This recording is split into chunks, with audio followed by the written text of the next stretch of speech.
اچھا علی بھائی، اگلا سوال ہے کہ رمضان المبارک میں ٹی وی چینلز میں سحری اور افطاری کی نشریات میں جو بے حیائی کا طوفان بدتمیزی برپا ہوتا ہے، اسلام آباد ہائی کورٹ کے ایکس جسٹس جناب شوکت عزیز صدیقی صاحب نے اس کا نوٹس بھی لیا تھا، لیکن سپریم کورٹ میں جا کر چینلز کی جانب سے سٹے لے لیا گیا۔ اس حوالے سے عوام الناس اور خصوصاً حکومت وقت کی کیا ذمہ داری ہے؟ بہت بڑی ذمہ داری ہے ان کے اوپر۔ یہ جسٹس شوکت صدیقی صاحب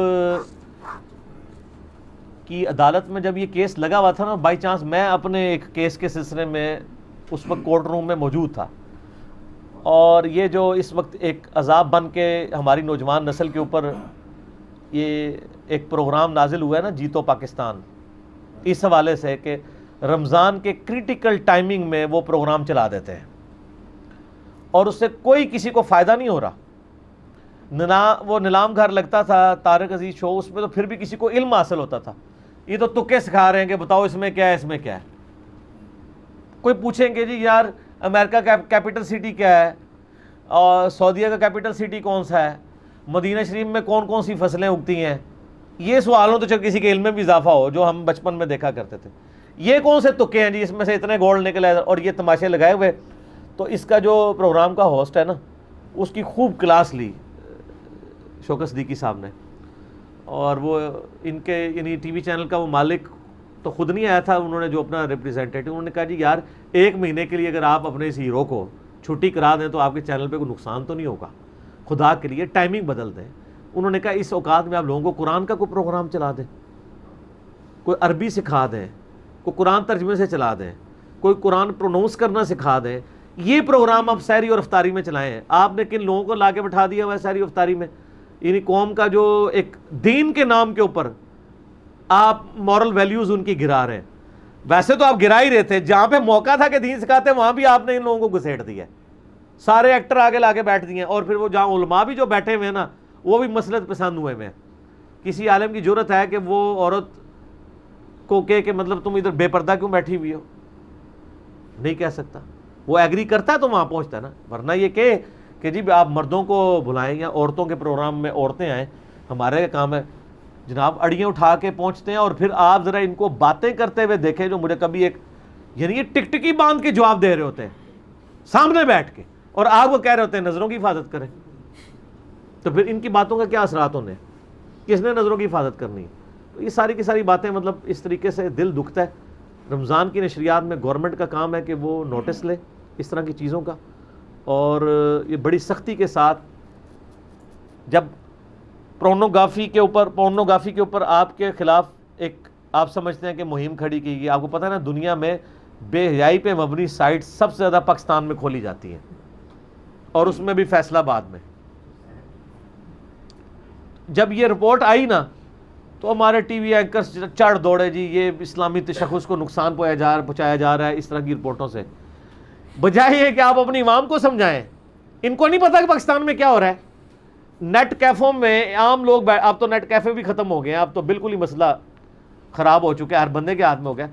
نیٹ کیفے میں آپ کو گدا گاڑی چلانے والے، رکشوں والے، جن کو انگلش ٹائپ بھی نہیں کرنی آتی، وہ جا کے نیٹ کیفے میں کون سی ای میلز کر کے یا گوگل میں کوئی چیز سرچ کر رہے ہوتے تھے، اور پھر وہ کیبن بند بنائے ہوئے ہوتے تھے وہ ساری اس طرح کی بے حیائی کی سائٹس کھولنے کے لیے۔ اور پھر آپ کہتے ہیں اسلامی تشخص کو نقصان پہنچا ہے۔ نقصان آپ خود پہنچاتے ہیں، اور جب کوئی ہائی لائٹ کرتا ہے تو آپ کہتے ہیں پاکستان کے خلاف، اسلام کے خلاف سازش ہے۔ سازش تو آپ خود کر رہے ہیں۔ تو یہ گورنمنٹ کا کام ہے کہ وہ ان چیزوں کا نوٹس لے، اور عدالتوں کی بھی ذمہ داری ہے کہ وہ مطلب بڑے لوگوں کو دیکھ کے تو اپنے ڈیسیژن کے معاملے میں اس طریقے سے معاملات کو نہ لے کے چلیں۔ اگر عدالتیں کمزوری دکھا دیں گی تو پھر پیچھے گورنمنٹوں نے کیا معاملات کو لے کے چلنا ہے؟ گورنمنٹ کے پاس تو سب سے بڑا کندہ یہ عدالت کا ہوتا ہے۔ اگر یہ عدالتیں نہ ہوتی تو یہ بسنت کے اوپر جو ہر سال تماشا ہو کے اتنے بچے کٹتے تھے، یہ رکنا تھا۔ گورنمنٹ نے تو اناؤنسمنٹ کر دی تھی ہم اس سال بسنت کروائیں گے، وہ تو پھر عدالتی فیصلہ تھا، اس کے حوالے سے پھر پروسیڈنگ ہوئی تو بیک فٹ پہ چلے گئے۔ اگر گورنمنٹ پہ ہوتا ہے تو یہ چائنا سالٹ جس کا کروڑوں کا بزنس ہے لوگوں کا، یہ چائنا سالٹ کی شکل میں جو زہر آپ کو کھلا رہے تھے اجینو موٹو، اس پہ بندی لگنی تھی اگر سپریم کورٹ ڈیسیژن نہ لیتی۔ آج آپ مارکیٹ میں جائے آپ کو نہیں ملے گا، کسی دکان میں نکلا ہے تو دکان سیل ہو جائے گی، نہیں ملتا۔ اگر عدالتیں نوٹس نہ لیتی تو یہ جو آپ کو زہر والی سیاہی کے اندر آپ کو پکوڑے اور سموسے بیچ رہے تھے اخباری کاغذ میں، یہ رکنے تھے۔ آج آپ دیکھیں سموسوں کی دکانوں پہ، پکوڑوں کی دکانوں پہ آپ کو وائٹ کلر کے کاغذ ملیں گے یا خاکی لفافے، کیونکہ سپریم کورٹ نے پابندی لگا دی کہ وہ جو اخباری کاغذ کے اوپر انک لگتی ہے وہ مضر صحت ہے۔ سپریم کورٹ اگر اپنی ذمہ داری محسوس کرے اور ڈیسیژن لے لے، بسنت کے اوپر بھی سب سے پہلے صدیقی صاحب نے ہی پابندی لگائی تھی نا، دیکھیں یہ ان کے لیے صدقہ جاریہ لکھا گیا ہے، اس کے بعد سے بسنت ختم ہی ہو گئی ہے، ٹھیک ہے نا۔ ہر سال جب بھی کوئی ہوتا ہے نا تو کوئی نہ کوئی واقعہ رپورٹ ہو جاتا ہے، اور اب آپ کو تو پتہ ہے اس دفعہ کیا کچھ ہوا ہے۔ جنہوں نے چوری چھپے بسنت والا معاملہ کیا نا، تو اس دفعہ تو پولیس والوں نے بڑی سیڑھیاں رکھی ہوئی تھی، دروازہ وہ کھٹکھٹاتے ہی نہیں تھے کسی کا، کیونکہ دروازہ کون کھولتا ہے، سیڑھیاں لگا کے ڈائریکٹ چھت پہ چڑھ کے بچے گرفتار کیے انہوں نے پولیس والوں نے اس دفعہ، کیونکہ وہ کہتے ہیں کل کو بچے مرتے ہیں تو تاریخیں تو ہم کورٹ میں بھگت رہے ہوتے ہیں۔ سب سے زیادہ پولیس کو خوشی ہوئی ہے بسنت کے اوپر بندی لگنے کی، ان کے لیے تو عذاب بنا ہوا تھا۔ شکر ہماری پولیس بھی کسی ڈیسیژن کے اوپر خوشی ہے، ورنہ تو کہتے ہیں ہمارے لیے کام ہی بڑھ جاتا ہے۔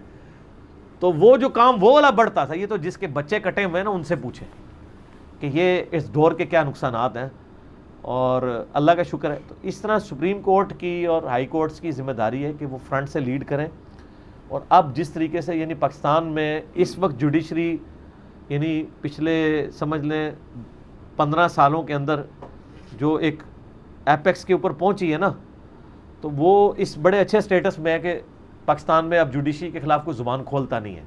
تو اگر وہ اس طرح کے ڈیسیژن ان کے جو دلیر قسم کے جج ہیں دلائل کی روشنی میں لے لیں، تو میرا خیال ہے حکومت کے لیے بھی کوئی پرابلم نہیں ہوگا۔ حکومت بھی ذرا تھوڑی ڈر رہی ہوتی ہے، عدالت کے کندھے پہ رکھ کے وہ معاملات کو لے کے چلتے ہیں۔ تو یہ عدالتیں اس طرح کا ڈیسیژن کریں کہ یہ پاکستان کے آئین میں جو اسلامی تشخص ہے اس کا خیال رکھتے ہوئے یہ جو بے حیائی پہ مبنی پروگرام رمضان کے اندر چلائے جا رہے ہیں، کم از کم رمضان کے اندر تھوڑی بہت یعنی شرم و حیا کریں، ویسے تو پورا سال ہی کریں لیکن رمضان میں تو شیطان قید ہے، تو آپ تھوڑا سا مہربانی کریں کہ آپ کے وہ جو بزرگوار ہیں وہ بھی قید ہیں، آپ بھی تھوڑے دن کے لیے چھٹی پہ چلے جائیں، ٹھیک ہے، ظاہر ہے جی شیطان ہی ان کو گائیڈ کر رہا ہوتا ہے نا، تو تھوڑی سی چھٹی یہ بھی کر لیں۔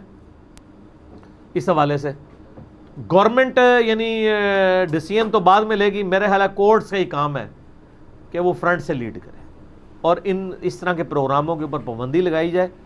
کم از کم رمضان شریف میں ان اوقات میں جو سحری اور افطاری کے ہیں ایسے پروگرام لگائے جائیں جو یعنی بینیفیشری ہوں عوام الناس کے لیے۔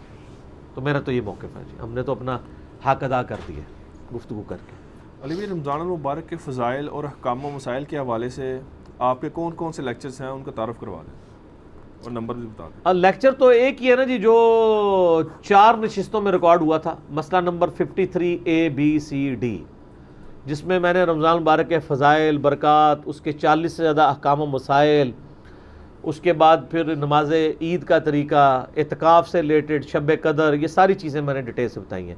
مسئلہ 53A-B-C-D، اور ان 4 لیکچرز کے آپ کو افطار ٹائم کے اوپر سنی شیعہ اختلاف، وہ بھی اس کے میں نے ڈسکس کیا۔ اس کے اوپر آپ کو کلپس بھی یعنی نا مل جائیں گے۔ آپ نے بھی پچھلے دنوں میں رمضان کے مکمل ہو گئے ہیں کلپ؟ ہاں جی، انہوں نے بھی جو ان کا چینل ہے راہ ہدایت کے نام سے، اس کے اوپر انہوں نے کلپ بلکہ احادیث وہ ڈسپلے بھی کروا دی ہیں، تو وہ سارے کے سارے چیزیں اویلیبل ہیں۔ تو آپ رمضان شریف میں جو بھی مسائل ہیں آپ لکھیں، رومن میں ٹائپ کریں، اور میں بار بار ریکویسٹ کروں گا، ہمارے واٹس ایپ گروپوں میں لوگ مطلب کھیر یعنی پکا کے ہم نے لوگوں کے سامنے رکھی ہے، تو وہ ہمیں یعنی میسج کرتے ہیں کہ سر یہ جو چمچ ہے نا یہ آپ اس میں ڈال کے ہمارے منہ میں رکھ دیں، تو یہ کام تو ہم سے نہ کروائیں۔ ہم کتنے ہی بندے بھرتی کر لیں، ہزاروں لوگوں کو انٹرٹین کرنے کی ہمارے اندر یعنی کیپیسٹی تو موجود نہیں ہے۔ تو آپ نے جو بھی مسئلہ لکھنا ہے آپ رومن انگلش میں ٹائپ کریں، یوٹیوب کے اوپر جا کے ساتھ میرا نام لکھیں، افطار کا وقت یہ لکھیں، نام لکھیں، آپ کو وہ اس کے اوپر پوری ویڈیو مل جائے گی۔ سنی شیعہ کے اختلاف کے حوالے سے میں نے بتایا آپٹیمل سولوشن، اسی طریقے سے روزوں کی رخصت کا مسئلہ، روزوں کی فضیلت، یہ سب کچھ آپ شب قدر لکھیں، آپ شب برات لکھیں، ساتھ میرا نام لکھ دیں، تو رومن میں ٹائپ کریں تو یوٹیوب حافظہ اللہ تعالی و دامت برکاتہ عالیہ و مد ذلہ وہ آپ کو بتا دے گا۔ ایون شیخ گوگل میں بھی لکھیں جا کے، شیخ گوگل، تو وہ بھی آپ کو بتا دیں گے، ٹھیک ہے۔ یوٹیوب میں لکھیں تو وہ آپ کو آسانی سے پتہ چل جائے گا، ٹھیک ہو گیا۔